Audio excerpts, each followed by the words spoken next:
We can and we must do more to reduce the likelihood that tragedies like this will ever happen and occur again. To ensure that black and brown people, or anyone, so they don't fear the interactions with law enforcement, that they don't have to wake up knowing that they can lose their very life in the course of just living their life. They don't have to worry about whether their sons or daughters will come home after a grocery store run, or just walking down the street, or driving their car, or playing in the park, or just sleeping at home. And this takes acknowledging and confronting head-on systemic racism and the racial disparities that exist in policing and in our criminal justice system more broadly. You know, state and local government and law enforcement needs to step up, but so does the federal government. That's why I've appointed the leadership of the Justice Department that I have, that is fully committed to restoring trust between law enforcement and the community they are sworn to serve and protect. I have complete confidence in the Attorney General, General Garland's leadership and commitment. I've also nominated two key Justice Department nominees, Vanita Gupta and Kristen Clark, who are eminently qualified, highly respected lawyers who have spent their entire careers fighting to advance racial equity and justice. Vanita and Kristen have the experience and the skill necessary to advance our administration's priorities to root out unconstitutional policing and reform our criminal justice system, and they deserve to be confirmed. We also need Congress to act. George Floyd was murdered almost a year ago. There's meaningful police reform legislation in his name. You just heard the Vice President speak of it. She helped write it. Legislation to tackle systemic misconduct in police departments, to restore trust between law enforcement and the people they're entrusted to serve and protect.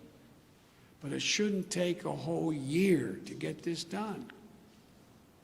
In my conversations with the Floyd family, I spoke to them again today, I assure them we're going to continue to fight for the passage of the George Floyd Justice and Policing Act so I can sign it into law as quickly as possible. There's more to do. Finally, it's the work we do every day to change hearts and minds as well as laws and policies. That's the work we have to do. Only then will full justice and full equality be delivered to all Americans. And that's what I just discussed with the Floyd family. The guilty verdict does not bring back George. But through the family's pain, they're finding purpose. So George's legacy will not be just about his death, but about what we must do in his memory. I also spoke to Gianna, George's young daughter, again. When I met her last year, I've said this before, at George's funeral, I told her how brave I thought she was. And I sort of knelt down to hold her hand. I said, Daddy's looking down on you, he's so proud.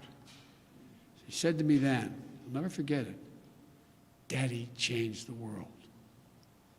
Well, I told her this afternoon, Daddy did change the world. Let that be his legacy, a legacy of peace, not violence, of justice. Peaceful expression of that legacy are inevitable and appropriate, but violent protest is not.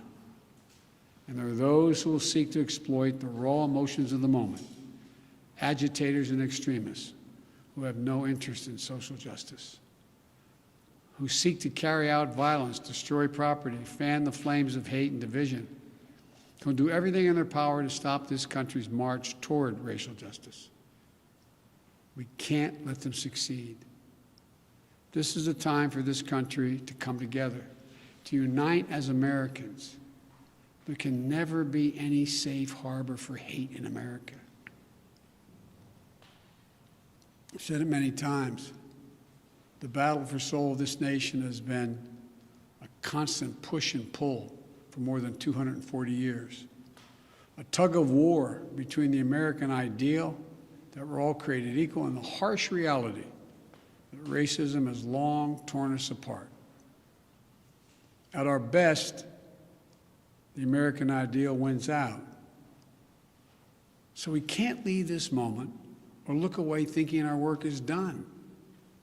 We have to look at it, we have to look as we did for those 9 minutes and 29 seconds. We have to listen. I can't breathe. I can't breathe. Those are George Floyd's last words. We can't let those words die with him. We have to keep hearing those words. We must not turn away. We can't turn away. We have a chance to begin to change the trajectory in this country. It's my hope and prayer that we live up to the legacy. May God bless you, but may God bless George Floyd and his family. Thank you for taking the time to be here. This can be a moment of significant change. Thank you.